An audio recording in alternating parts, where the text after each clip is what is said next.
Good morning, everyone. You've been enlightened to James's breakfast of hula hoops and the places where we as a group would like to be. We're just going to do some introductions, and then we'll kick off with one question that's coming through email, and then it's over to you. We want today's session to be interactive, engaging. We've done one breakfast session before like this, and it was very good to be able to speak to people, and to we can unmute you so that you can give your views or ask your questions. And so we're people who are involved in the charity sector and doing different things in the charity sector. We've got a poll coming up shortly just so that we can see the sorts of backgrounds that we've all got. And hopefully it'll be a good hour together to learn and to move forward in thinking about how we can make our charities the best they can be. But just to introduce or to kick off, I'm Dan Fletcher. I'm director of our fundraising bit of the consultancy at Moore Kingston Smith Fundraising and Management, and I'll be sort of emceeing sort of today, and then I'm going to go around my screen and introduce or ask my colleagues to introduce themselves, ending up with our guest this morning, James Newell, who we're very pleased to have from Groundwork East and formerly of this parish. So first up is on my screen is Penny. So just to say a little bit about yourself, Penny. Oh, hi everyone. As Dan mentioned, my name is Penny. I'm the Senior Associate of Impact at Moore Kingston Smith, and really just working with the Impact team, Carl and Helen, who will introduce themselves in a minute. I've been there for just over a year, really, and yeah, that's me in a nutshell. Next up is Emma. Hi everyone. So as Dan mentioned, I'm Emma. I work with Dan as a fundraising consultant. So we work with various different charity clients on various different things, whether that being looking at their strategy or I guess most recently doing things like emergency appeals. So really helping as and where we are needed with various different charity clients. And on the beach, we have Carl. Good morning, everyone. Glad to join you, and thanks for coming to join us this morning. I'm Carl. I'm Director of Impact. I've been with MKS for 4 or 5 years now in various guises, but we've set up a little impact team within fundraising and management unit. And we specialise and have expertise in the whole area of helping charities think about measuring impact and also managing that information in terms of strategic decisions that happen as a result of knowing what your impact is. So looking forward to the chat this morning. With a loft apartment background, Helen. Hi everyone. Nice to be with you all, and it's great to see so many familiar faces on the attendee list. So yeah, big welcome to you all. So yeah, my name's Helen, and I'm the Deputy Director of Impact. So I work in the Impact team alongside Carl and Penny, contributing to some of the things that Carl just spoke about there. And lastly, in his charity porter cabin, James. Hi, I'm James, and as Dan alluded to, I used to work for then Kingston Smith, now Moore Kingston Smith, and I was a part of this team, and now I'm moved over to a chief exec role with Groundwork East, which is sort of 2.5 million turnover community charity that works across the east of England in the 6 counties. And I thought this was going to be a nice, relaxing role where I would be, able to concentrate on getting the strategy right. And then COVID-19 happened, and I can honestly tell you the best way to learn about a charity is to run it through a pandemic. Thank you. Great, and so we'd like to find out a little bit about who we've got in the room. So I'm just going to launch a poll, which just has a couple of questions about, or one question really about the sort of role that you have in your organisation, just so we can see a bit about what we've got. So hopefully this will work. There we go. So if you could, we've got a few votes coming through. That's great. I'll let it go on for 5 or 6 more seconds. Bit of a imbalance on the fundraising side of things, which is all good from my perspective. There we go. I think that's we had most of you voting. I'm going to end it there and share the results.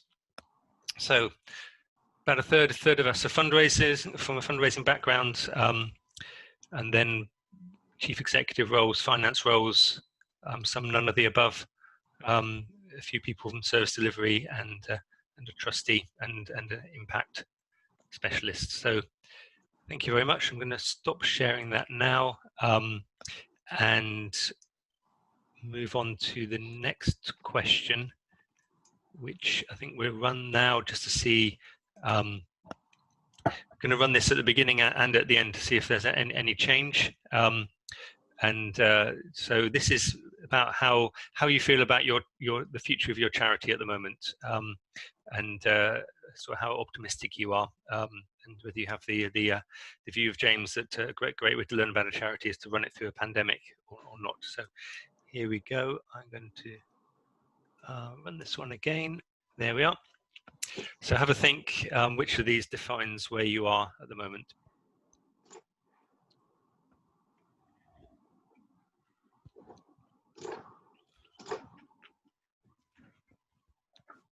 Real existential question there to wake everyone up with. Yep. Let's just wait for a few more people to have a go and vote. It's interesting how the answers are coming through. Anybody else? It's about the same number of voters as before. So we'll stop that one now. And of those who voted, everybody was reasonably optimistic. Oh, it is optimistic. Really good. It's great. And some of you have found new purpose as well, which is also encouraging. We might ask a little bit more about what that means in reality in a moment. Okay, thanks very much. We'll hopefully, if we run that at the end, we won't have people who feel less optimistic as a result of having talked to us all. But we'll see how that goes. The way that this is going to work, hopefully you're reasonably familiar now with the Zoom world, and you should have the ability to raise a hand, a blue hand next to you. Can we see a few people raising their hands just now, just to show that it works, just to test it out? Yeah, thank you, Kathy, Helen, Sarah, everyone. Yep, Andrew, Marie, thank you very much, Steffi. Great. So that those of you who've done that, you can lower hands now. But what happens when in a moment when you get to that point, if you want to raise your hand, I can click a button which allows you to talk, and then we can hear what you have to say, your question or your comment, and then we can have a conversation, have a proper breakfast chat. But to kick us off, we thought it might be useful just for James to say a few words, just about the things that he's learned through running an organisation in a pandemic, and just some of the approach that Groundwork East took as the pandemic hit, and up to now, just to kick us off and get us thinking about where we are and how we can work with our organisation. So, James, how was it for you? So, I mean, it's obviously still in the process, yeah, and things changing on a daily basis. Our strength at Groundwork East is that we're a very diversified charity. So it means that we aren't really reliant on a single source of funding. We've got, and it's not the ideal way to work. I liken Groundwork East to a car being in the wrong gear. You know, we're smashing the rev counter at about sort of 7,000 RPM in the red line, whereas we need to be more relaxed and attracting sort of more significant pieces of funding. But in actuality, the very, very broad range of funding relationships we have, and the slightly sort of small and piecemeal nature of our contracts, means that we're actually quite resilient, and we can lose a good chunk of our operational cash and still be pretty strong. So with that in mind, knowing that we weren't likely to collapse, that it would have to be very serious for us to completely run out of money and contracts. Our initial response to the pandemic was to move out of the way. We felt that we're not a frontline organisation. We're an organisation that addresses community need by involving the communities in it. And so we recognised quite early on that there were organisations that had a far more frontline role to play. And we didn't think any of the emergency funds coming out were particularly appropriate for us to apply for. We could, and we agonised over whether we could pull together a message that sort of positioned ourselves or made us appear to be frontline, but we recognised that in the grant making space, we didn't want to cannibalise that income for charities that were less secure than we were. And so we took a sort of a moral judgment on that, because we knew we were in a pretty good position. What I did was I went to our existing corporates. We've got a fair few big corporates who use us as a sort of trusted sustainability partner, with an impassioned plea to say, you know, give us some cash, help us get through this. And I thought it was brilliant. I thought I'd crafted a fantastic ask that was going to go down in history books as one of those really game-changing pieces, but it completely bombed, because I guess I didn't assume that obviously companies are going to be in exactly the same position we are, and you know, that they're even more precarious, because at least we've got reserves, whereas corporates tend not to. So I learned very quickly that all the best sort of we're in it together type ask didn't really get us anywhere. What we did find was that we had a real space to push through some of the stuff that perhaps wouldn't have been a year one priority for me. So we've had a real opportunity to do a focused governance review, which has started, and a focused strategy review. And what we've worked out is typically we've managed our output by geographic area. And what we're going to look towards doing in the future period is manage our output by specialism area, and so change the structure of the organisation so that we deliver a harmonised set of outputs across the counties we're in, rather than do very piecemeal activities across the counties. And finally, what I've noticed is that actually now is a really good time to be direct with funders. So when we're having funders come to us and say, look, we'd like to support you through COVID-19, what's the best thing for us to fund for you? We're able to go back to them and say, look, now, if ever there was a time to give us unrestricted cash, it's now, because we don't know what tomorrow looks like.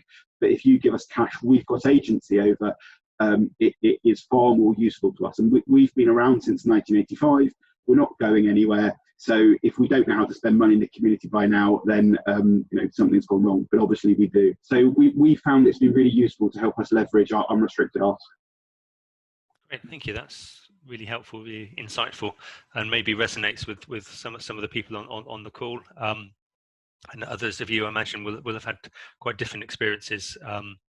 And some of you I know are from charities which are more on the front line, and will have had a different way of approaching things. We've had one question come through on the email, which from Howard, which we maybe will tackle straight away, and then we can opening up for people to raise their hands or to put things into the chat function. And if you do put stuff into chat, if you could. Actually, I was going to say, could you send it to all panelists and attendees so that we can all see what sort of things that you're asking, and that because your questions may or your comments may inspire other people to write things as well.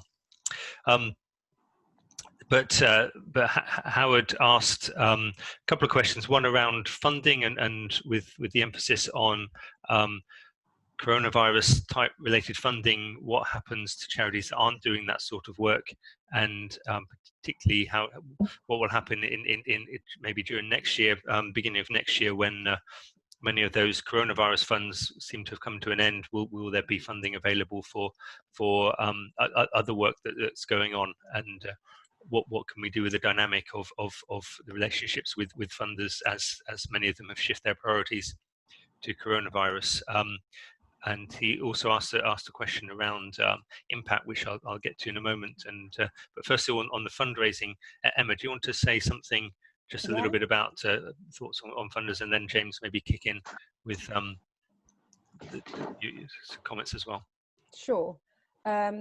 So I think some of the positive is, I think there are lots of funders out there that are still trying to kind of, conduct business as normal, and not all of them are sort of earmarking income specifically for COVID. So I think there are still opportunities out there, and I think a lot of foundations are also almost pausing, but looking at sort of the autumn time to reset and decide what to do. So I think there are opportunities out there, but I think it's important for charities just to kind of really be on the pulse in terms of knowing when the opportunities are going to arise. So making sure that you understand when trusts and foundations are going to look to come out with new criteria, and that you are on it in terms of writing those applications, and also that you're on the pulse in terms of new opportunities that are coming up. So any other sort of emergency funding that comes through, there have been quite short sort of deadlines to apply, so making sure that you kind of when to hit the sort of to hit the go button would be my advice. And James, you want to just sort of re-emphasize that point about the changing dynamic with funders? Yeah, so the key piece I've noticed in my conversations with funders is a few things. One is we're going to enter into a radically different looking charity sector fairly soon, where the big charities will have less capacity. Every day there's a story on Twitter about 50%, 30% of staff being made redundant, and I mean, Cancer Research UK was saying it's going to be down 160 million in fundraised income. So the paradigm of the big charities getting bigger and the small charities getting more numerous seems to be over. So I think before you can reasonably answer that question, you need to recognise that I think, and I know I sound like a broken record because I've said this for years, but maybe I'm finally going to be proved right. I think the sort of mid-sized charity is going to have its heyday, and what we're seeing from funders is far more interest in what are you doing to make sure your assets are being utilised as best as possible. So are you considering things like mergers? And I'm a trustee of a charity called Breaking Barriers, which is a fast growing refugee charity, and we're very, very seriously considering, for the refugee, the landscape of the aid they're going to be able to get changes massively. So what are we doing as a charity? Particularly saying that they want to see inclusivity, equality, equity, diversity at the core of what we're doing. So we can't say we're going to build back better unless we address the fact at Groundwork East that my board is incredibly similar looking, and that is something we want to address and put inclusivity at our core, and not as a sort of a tokenistic thing, but in recognition that if we claim that we're going to play an important role in building stuff back, that has to be done in concert and led by the people for whom the changes will affect. I would also finally say, in sort of the major giving and a sort of middle giving segment, quite a lot of people haven't experienced a particular bump to their income. And again, from a sort of socioeconomic level, what we're seeing is the less advantaged people accruing debt, and the more advantaged and financially able people are being able to sort of pay off debt because their incomes have remained relatively similar. So if you've got a sort of a relatively strong middle giving segment whose income hasn't been affected, now's a really good time to go to them and say, look, you're lucky and that's great, but there's a whole load of need that's coming, and we're building a middle giving ask, because most of our, we don't have many, but most of our sort of regular donors are in the category where their income won't be affected by coronavirus. So an ask at any level for them probably is appropriate.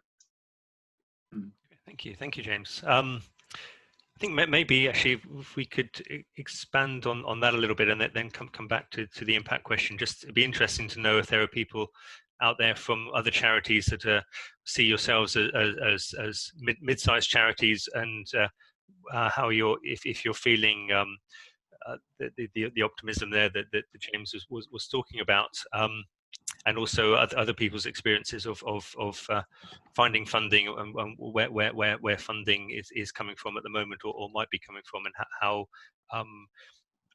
upfront conversations with funders, how have they been? Have they been successful? Have you been able to have those conversations with funders, where you talk to them about the fact that you know best how to spend the money, you've been doing it for some time, and the best thing that they can do is to give you that unrestricted giving, which is obviously the funding gold. Does anybody want to raise a hand, or put something into the chat just to sort of share some of their experiences at this point? This is where I'm hoping that so somebody is still tuned in and listening as well. Anybody feel brave this morning to contribute to the conversation before I pick on somebody who I know? Andrew, thank you. I could almost rely on you, Andrew, to help us with that. I think if I unmute you, oops, Andrew, tell us your thoughts. Can't hear you yet. Oh, there you go. Thank you very much, and good to meet you all. Do you want to just say where you're from as well, Andrew? Yes, Andrew Machin. I'm the Associate Director for Charity Development at Central and North West London NHS Foundation Trust, which supports the work of CNWL, NHS Foundation Trust, as well as Camden and Islington NHS Foundation Trust. We are an NHS charity, and we have over the last few months found ourselves in a very, very strange place. We are not a large NHS charity like say Gosh or Imperial or Chelsea and Westminster. We don't have a great deal of fundraising. Our clients are mental health predominantly, addictions, and work in the community. So it's not a particularly attractive area for traditional donors. However, what we have discovered over the last few months, of course, is the great support for the general public. And through NHS Charities Together, which is the umbrella organisation that covers the NHS Charities, membership organisation, last time I looked, they'd raised something like £132 million. Captain Tom money being a good example, but others as well. And that money is slowly filtering down to NHS charities like ourselves in a number of tranches. Those tranches are fairly defined, although there's a fair amount of wriggle room, but it is being very kind of centrally controlled and fed out on a fairly pre-planned basis. But for charities like ourselves, which we don't have a fundraising infrastructure, historically we've relied upon investment income. Yeah. What we found is that we've suddenly been swamped by fundraising resource or donations, and it's a volume of money we've just not been used to handling. It's a lucky position to be in, but well, yeah, I know, and it does feel a little bit as if, you know, as if I'm crowing, but it's actually as difficult when you are being flooded with donations and goodwill, and of course it comes in a number of varieties. So you've got gifts in cash, gifts in kind. I mean, the number of Easter eggs that we have had, you know, kind of flooding, you know, three a member of staff, and we're a big organisation, and also volunteers, in a very, very short period of time. It's not something we've been able to plan for or, you know, mentally get up to speed when the rest of the trust is trying to cope with this pandemic. So kind of a different perspective for you. I'm not expecting it to last. You know, I'm realistic to know that we're in the kind of the halcyon days of donations. But it's about how we can make the best impact with this bounty that's fallen into our laps at this point in time. Yeah, it is a challenge. I see we've got Sophia and Louise on the call as well from West Herts NHS charity Raise. I don't know whether either of them want to add anything just from the NHS perspective in the challenge of dealing with being put into the limelight unexpectedly and having to deal with an increased amount of donations. If you want to say something, find your blue hand or put something into the chat. Or if any others, we've got a chat comment there. Okay, Sophia, I will just find you now. There we go. Hi, Sophia. Hi. Hello. Hello. Can you hear me? Yes. Lovely. Yes, we can empathise, Andrew, with your experience of the last couple of months, and I think I don't know how small you are or how many people you are, but if it is a struggle of not being able to deal with the mass influx that you are getting, then I would say, you know, either try to get a furloughed fundraiser who is experienced in dealing with that amount of donation, or if you can sort of hire somebody in a sort of part-time bank role, which would help you out, but it isn't going to last. Those are things you've managed to do at Raise, is that right? Yes, yeah, and they've worked really well. You know, we had a furloughed fundraiser. We've now hired people on bank and permanently, and the NHS Charities Together money that you were mentioning is helping fund a person. So although it might seem that it's sort of cordoned off or restricted, you can use it to then enhance your charity long term if that's what you want to do. The other thing that I would say to Andrew at this particular point is figure out what you'd like to do for the next 6, 9, 12 months, because if it is a giant influx and you haven't got the ability to keep it going, depending on how big your team is, then, you know, thank you very much, we'll take what we have at the moment and then we're going to go back to thanking and banking, or we're going to hire people and then really kickstart our fundraising. So it's a bit of a strategic choice, because you're in a bit of a, you know, we're in the heyday at the moment, but it's not going to last forever, and sort of strategic choices need to be made at this point. Yes, that's wise words, Sophia. Thank you. And maybe Andrew, you talked about wanting to be able to make the most impact from sort of the change in funding scene. I don't know whether any of my impact colleagues are experiencing with other charities that they've been working with. Those charities having to sort of rethink what impact means, particularly when it comes to changes in the actual activities that they're doing, and a different sort of perspective or different volumes of money coming in, or having to flex to do different kind of things. And I guess James has also had some examples of having to flex to do different things in response to donations that have come in. Yeah, I can say something about that, Dan. There's some stuff around just some local kind of experience here. I've been connected with the Home Start charity for many years, quite, you know, outside of work, and there's some interesting things happening in kind of sort of local branches. They're always consciously trying to think, what's the impact of something, and how do we use resources? And you know, let's demystify this word impact. You know, you can get rid of that term if you can get used to thinking, you know, what do we really do to make change happen? And sometimes this isn't, you know, in terms of the situation we find ourselves in with COVID, it's not necessarily a lack of resource, but it can also be about the wrong type of resource.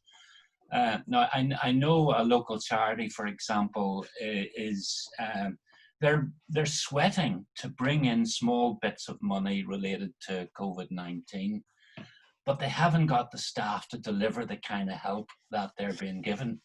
So, you know, in a sense, it's not about the flow of resource. It's the wrong type of resource. So this charity wants to send boxes of toys for homeschooling to parents who are struggling at home to carry out that role.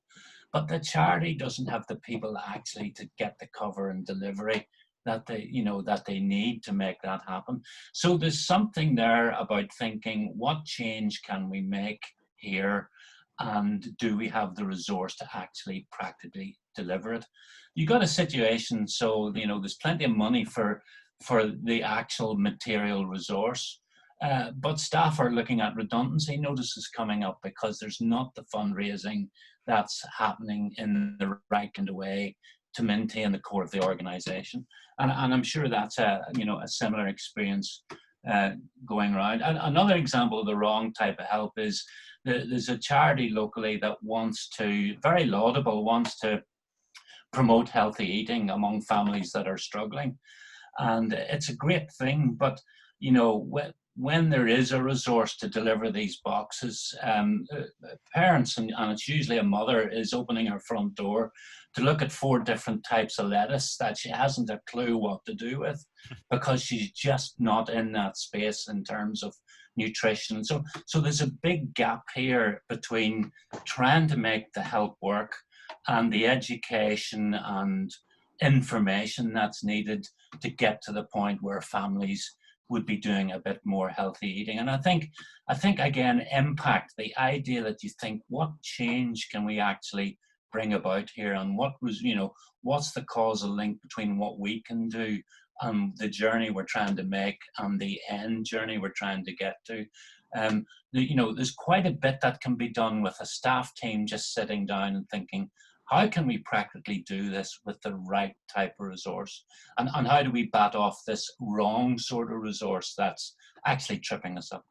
Yeah, I think if I can come in there as well, that building on that idea of the kind of wrong type of resource, there's a local, I'm in Liverpool, and there's a local mental health charity that I'm connected with, and they've been absolutely inundated with volunteers. They just had people kind of lining up around the block, especially since lockdown. You know, people's lives suddenly became empty, and lots of people felt really galvanized and really wanted to do things. And they've never seen anything like it in terms of applications. But it takes about 6 months for volunteers to train up, and obviously the usual sort of systems and training have had to be postponed. And so I think a lot of kind of what charity is potentially grappling with is how to galvanize and how to kind of capture people's goodwill that's emerged over the last few months, and how to kind of show that off and make sure that kind of becomes more long-term for more people. And I think Impact can really help with that. You know, people who've kind of been giving one-off donations, or maybe even sort of donations over these past few months, if a charity is able to kind of go back to them and say, here's what we've done with the money, you know, here's some of the outcomes that we've managed to create, then building on that kind of donor relationship might help to kind of sustain that and turn it into something more long-term, which, you know, we all know that it's easier strategically to kind of manage resources if they're kind of longer term and things like that. So I think, I mean, I would say this, but I see the Impact playing a really sort of big role in charities going forward, helping to balance that kind of short-term goodwill with trying to make things more long-term. Thank you. Thank you, Andrew, for jumping in there and kicking off that bit of conversation. Be interesting to know whether there are others who are listening in who also. I'm going to disable your talking bit, Andrew, now, so you don't have to worry about being muted. I don't know if there are others who are listening in who also having experience in that sort of either the mismatch between resources and what you want to do, or realizing or recognizing that the coronavirus pandemic is resulting in change in your service delivery and how you're delivering it, or even needing, as James was talking about, needing to go through that sort of strategic review of what you're doing, because things have changed. We're moving into a new normal. We need to build back better. All of those alliterative phrases which we're being bombarded with, but there's a truth behind them as well in terms of how we think about what we're doing and what we need to do. So I don't know, does anybody have any experience or comments they'd like to throw in terms of what they're doing to build back better, to create that new normal, and pivot the things that their charity is doing? Any blue hands? And whilst we're waiting for blue hands to come up, James, you want to? Yeah, if I could just make a point, because I'm interested, which follows on from Dan's question. I mean, we're anticipating at Groundwork East and across the Groundwork Federation, which is a national charity, that what we're going to see for our beneficiaries is, for those unemployed currently, they're going to be pushed further from the labour market with a massive influx of skilled unemployed people who are recently redundant. So we're anticipating a serious change to how we deliver our employment services, because we think there's going to be advanced and rapidly changing need around that. And we also are redeveloping our learning product so they can be delivered in a socially distanced way. They're the two material changes we think that's going to be important over the next sort of 12, 18 months of operation. I'd be interested to hear from my colleagues in the sector what type of sort of future planning you're doing, how people see the need for their charity modifying, and whether or not you're planning sort of substantial material changes to what you deliver to meet that. Anybody have anything they'd like to inform James about? It's a crystal ball type question, but you know, what does the need look like? Because we're pretty confident that we understand what the need will look like in our areas, but obviously we'll just have to see. And people talk confidently about the new normal, but we simply don't know what it's going to look like. And my feeling is we don't know enough yet, because we don't know how, you know, the budget will align. We don't know what government's priorities will be. Particularly, so it's an interesting time. But yeah, any comment on the needs of your beneficiaries? Do they become lessened or greatened by the adapting as things develop? So feel free to put something into the chat or raise hands if you want to. It's always slightly challenging when we're talking to an audience that we can't see your faces. It used to be much easier when we did these kinds of things. I'm not sure I'd be putting up my hand for this question too. Even if you just want to unmute yourself and scream, that's fine. It's a safe space. Yeah. And Andrew again, go on. I think you need to change your muting. Do I need to do that? Oh, no, there you go. Ready now? Excellent.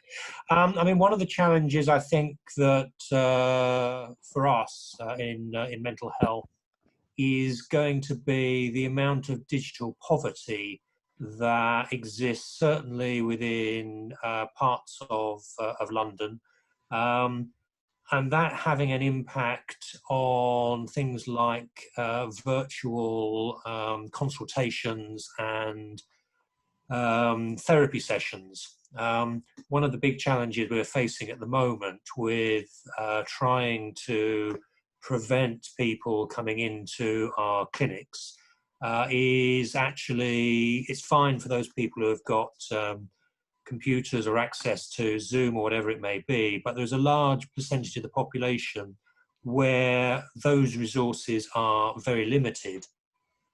And how do we go about enabling them to have equal access to the resources that the rest of us are actually taking for granted at the moment? I mean, before lockdown, I'd never used Zoom, I'd never used MS Team. As Dan will know, I'm not overly keen on using the telephone because of my hearing problems. But all that's had to change, and this new normal is something that I've kind of got used to. Whereas, you know, I'm hearing stories about some of our trauma services for people who have come from places like Somalia, in areas of Brent where digital poverty is such an issue. They've actually been isolated not only in the kind of social sense, but they've been denied access to clinical services as well. So I think one of the challenges which the charity sector perhaps needs to address is around this whole issue of digital poverty and how we can help others to become plugged into everything that the rest of us regard as normal. I think as well, that's a really interesting one, Andrew. And one of the other things which I think we've seen with mental health charities and also with domestic violence charities is actually home isn't a safe space for a lot of people, and what someone might have been able to use as a service in a different environment away from the home environment where they live with a household or whatever becomes a very different story if they're accessing something from home. And that kind of the inequality of households, even, you know, if you're living in a house of multiple occupancy versus living in a detached house with really good internet or something, all of a sudden all of this information about people's stakeholders, where they live, how they live, access to different things is going to become really, really important. And it's not necessarily data that you might have kind of collected before as an organisation, but it's going to, as I say, it's going to become really crucial when you're thinking about service design and how to work with those stakeholders going forwards. I mean, to give you a practical example, which ties in with Sophia, I've had a defibrillator implanted for the last 5 or 6 years, which I had done at Watford General. And one of the great things, I worked at Harefield Hospital for 10 years. One of the great things that's happened is that telemetry means that I don't have to go to hospital every month to have my defibrillator details downloaded and reviewed. It can take place by the side of the bed when I'm sleeping at night. And that kind of technology has enabled me to stay away from hospital and stay away from being a burden on the NHS. And I'm sure there's lots of other opportunities, but that can only take place because there is that technology, which that digital infrastructure, which allows me to kind of access that service. And that's just one example, I think, of how we can look to seeing kind of digital infrastructure as being supportive for what we're trying to do. But the lack of it will mean that people, perhaps who already have a heightened risk, are put more at risk from not being able to access these services. Yeah, the inequalities are going to change, but there will still be inequalities out there.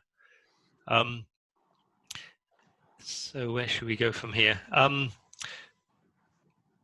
So thank you, Andrew. I'm going to thank you. Disable your. It just says disabled talking, which is not a. That's the words on the on Zoom, which I think is actually probably a bit disableist when you think about it. But anyway, Dan, I'm going we could ask Howard's second question. There's that one as well. Do you have that in front of you, Penny? Do you want to? Yeah, I'm happy to read it out. And then I think Helen, you're gonna have the first sort of go answering that. So there has been talk of charities preparing a COVID-19 impact report or a similar title to that could be sent to potential funders, existing funders, commissioners, etc., and used for the annual report. What would the key areas be to cover in such a report? Yeah, I think that's a really good question, Howard. And I'm sure you know, Carl and Penny might have things to say after me, but from my personal point of view, I might kind of go at it from 2 approaches. So the first is talking about the impact on your beneficiaries. So what's been happening up until now and what you think the likely impact is going forwards, and making sure that you're thinking about positive impact as well as negative impact, and also you're thinking about your beneficiaries in quite broad terms. So it might be the direct service users, but it might also be their loved ones, you know, their children or their partners or extended family or whatever. So really trying to think through the impact that coronavirus and the new kind of way that the world's been set up, how that's played into your beneficiaries, and then from the other perspective, going in on how the impact that it's had on your organisation as well. And I think the combined approach will help you to think about kind of new services and stuff like that. But certainly with funders, I don't know what Emma and Dan think, but I think funders are kind of looking for charities who are sort of on top of their data and who are quite transparent and who are quite clear about sort of challenges that they might have going forward. So I think this impact report is quite a good opportunity to kind of, the coronavirus specific impact report is quite a good opportunity to show to funders that you're the sort of charity that's really on top of your data, maybe even putting stuff in, you know, that you've maybe tried and hasn't worked so much, putting your learning points in, and then how you'll kind of build on that going forward, just being really clear that you're the sort of charity that kind of is very transparent and really keen on learning from the situation that we've got, because I think for most funders that's the kind of organisation that they're looking to invest in. Helen, just from a fundraising perspective, I definitely agree with you. I think it's important to put in any kind of long-term changes that you are going to put in place now as well, given, you know, what's happened, what you're learning, and also any sort of changing need for the services as well, because there may be a massive you know, demand for the services of the charity as well, even post-COVID. So I think that's worth putting that into. I just add that in from a funder's perspective. And I think we are seeing, and we're going to see, funders also maybe increasing in some of their transparency and thinking about change in terms of how they do what they do, or where they give. The Institute of Fundraising's national convention earlier this month, Paul Ramsbottom from the Wolfson Foundation was quite sort of clear and enlightening in some ways, talking about some of the things that Wolfson are thinking about now in terms of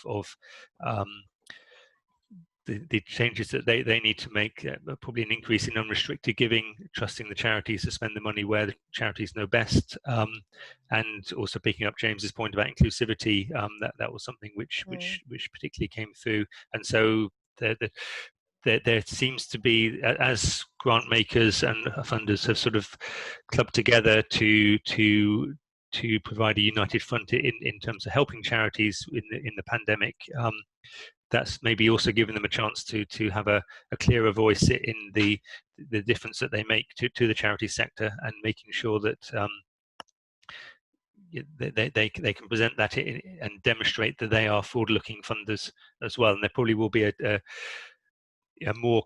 bigger contrast between funders that will carry on doing things the way they've always done things, with stuff, applications on paper looked at 2 or 3 times a year by a bunch of trustees who meet together physically, can only make grants when they can go through that model, with others that are doing things in a more fleet of foot way and adapting to some of the technology and also to responding to the needs that are out there. So I think that's we'll hopefully, being clear about the change that you're creating from a funder perspective and from a charity perspective will be a trait that we will see more of in the future rather than less of, as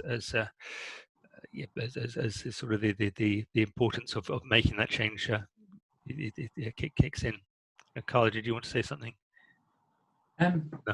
I wasn't sure whether you were moving towards your microphone then. You picked up a move. Actually, I was thinking, just on, as Helen was talking and going back to the fundamental of Howard's question, I was thinking that, you know, James mentioned a broken record. I have one of my own, a broken record, and it's this.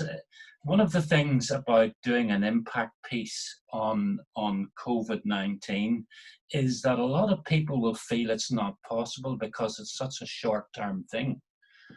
And this takes us to the definition of impact. I'll name no names, but I heard quite a prominent consultant doing a webinar recently who defined impact as the long-term change that your work creates. And I just think, I don't get that at all. Impact is any kind of material change that's significant and important. I did a piece of work many years ago. Actually, it was women colleagues who did it. It was around cervical cancer and training women in a situation where they didn't find it easy, in a community-based situation, they didn't find it easy to actually engage with the, if you like, the agencies of the state. So this was in Ireland, and there was a community-based training program. The training program lasted 6 weeks, and it had very important changes that happened fairly quickly. So we weren't looking for the long-term change 10 years later or 5 years later. And so I suppose to answer Howard's question, what would you do in such a study? Howard, I wouldn't do anything differently than I would do in a classical study. I would look at the key tenets of impact, define what you do to really make change happen. Be really clear on the assumptions and the causal links that you're claiming your action leads to. And if you can start with those, you don't need to spend a fortune on an impact piece to sit down with your senior team or with your colleague team and work out the answers to those 2 questions in relation to COVID.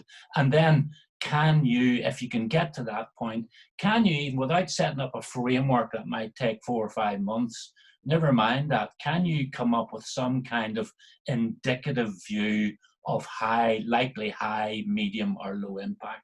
And do something quickly that way, which is reasonably robust if you can gather some of the data. But getting some reasonable data to answer those first 2 questions I posed would be really important to try and achieve.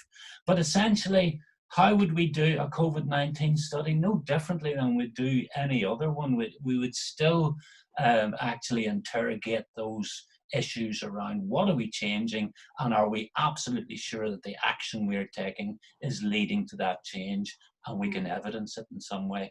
Then you're on the road to actually looking at what you've really achieved as a result of the pandemic and your responses to the pandemic. Great, thank you, Carl. That's helpful. Yes, and the immediacy of making changes is what many of us in our charities are about, and some of the things that Andrew talked about earlier in terms of being able to respond to, even with Easter eggs in a quick way is important. Easter eggs in the middle of June are perhaps less relevant. We're coming towards the close of our hour's breakfast chat. I don't know if anybody else in the audience wants to throw in any last minute comments or views, either in the chat box or raising their blue hands. Now is your opportunity. If not, I might go back to James to see whether he has any sort of final comments, particularly from the frontline perspective, and then following that, I'll run the poll again, and then summarize where I think we're at. Yeah, I mean, it's fascinating to hear sort of different perspectives. I mean, I think from my point of view, we're using this as an opportunity to interrogate everything we do, in the recognition that, to be realistically claiming that we're building back better, we need to make sure that we are, and we need to make sure we've interrogated all bits of our operation, and we're shaking them down and asking the question, well, why do we do it that way? And that has needed to happen for a while. This is a good opportunity to do it. And so, I mean, yeah, obviously COVID-19 and the pandemic has caused stress, and it's been very difficult. We've worked incredibly hard, and my staff team are absolutely brilliant. But the opportunity, and this is me being a relentless optimist, the opportunity presented to, by this completely unprecedented set of circumstances, to interrogate your strategy and really make sure that you're making decisions based on, are they best for the beneficiaries, and do we understand the needs that we're serving, for us has been so far good. I mean, obviously, if there's a second lockdown, and then we're completely out of luck, but then so's everyone. But I think for now, as things start to recover, we're beginning to understand the needs of our beneficiaries. We're constantly consulting with our beneficiaries to make sure that we're not just putting words in their mouth, but we're getting to the nub of what it is they need, and we're developing strategy in accordance with that. So touch wood, I think in a year's time, when this is all blown over, if it does in that way, we'll be a stronger charity for it. Okay, great, thank you, James. That's a good response there. And I'm just going to launch the relaunch the optimism poll. Let me see. Okay, so there we go again. Do you want to have another go? See whether has your view changed at all? Feel free to have a go at voting. Looks like there may be some subtle shift actually. We'll just go a couple more seconds. Any more voters? I'm going to end the polling there and share. So last time the results were 35% pandemic has helped us find new purpose. 65% is going to be difficult, but we'll make it through. And now we have an increase in optimism. More of you have found new purpose, and we haven't had anybody feeling that they're struggling more or that they won't last 6 months. And some people have dropped off the call, so that's a higher. It is, yes. People, right? Yeah, ever the optimist, James. Ever the optimist. That's great. So I think James's comments sort of summarised where we're at in many ways, from the sorts of the content that we've been thinking about today. So thank you very much for those of you who've commented. Thank you for those of you who've been listening. We have another session coming up on the 13th of August, when we're going to be looking at financial management information.